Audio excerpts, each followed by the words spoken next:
شروع اللہ کے نام سے جو سب پر مہربان ہے، بہت مہربان ہے۔ پاک ہے وہ ذات جو اپنے بندے کو راتوں رات مسجد حرام سے مسجد اقصی تک لے گئی، جس کے ماحول پر ہم نے برکتیں نازل کی ہیں تاکہ ہم انہیں اپنی کچھ نشانیاں دکھائیں۔ بے شک وہ ہر بات سننے والی، ہر چیز دیکھنے والی ذات ہے۔ اور ہم نے موسیٰ کو کتاب دی تھی اور اس کو بنی اسرائیل کے لیے اس ہدایت کا ذریعہ بنایا تھا کہ تم میرے سوا کسی اور کو اپنا کارساز قرار نہ دینا۔ اے ان لوگوں کی اولاد جن کو ہم نے نوح کے ساتھ کشتی میں سوار کیا تھا اور وہ بڑے شکر گزار بندے تھے، اور ہم نے کتاب میں فیصلہ کر کے بنی اسرائیل کو اس بات سے آگاہ کر دیا تھا کہ تم زمین میں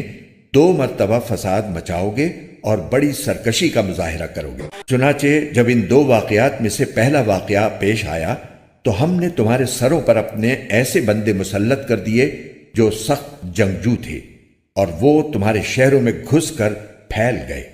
اور یہ ایک ایسا وعدہ تھا جسے پورا ہو کر رہنا ہی تھا۔ پھر ہم نے تمہیں یہ موقع دیا کہ تم پلٹ کر ان پر غالب آؤ، اور تمہارے مال و دولت اور اولاد میں اضافہ کیا، اور تمہاری نفری پہلے سے زیادہ بڑھا دی۔ اگر تم اچھے کام کرو گے تو اپنے ہی فائدے کے لیے کرو گے، اور برے کام کرو گے تو بھی وہ تمہارے لیے برا ہوگا۔ چنانچہ جب دوسرے واقعے کی میعاد آئی تو ہم نے دوسرے دشمنوں کو تم پر مسلط کر دیا تاکہ وہ تمہارے چہروں کو بگاڑ ڈالیں،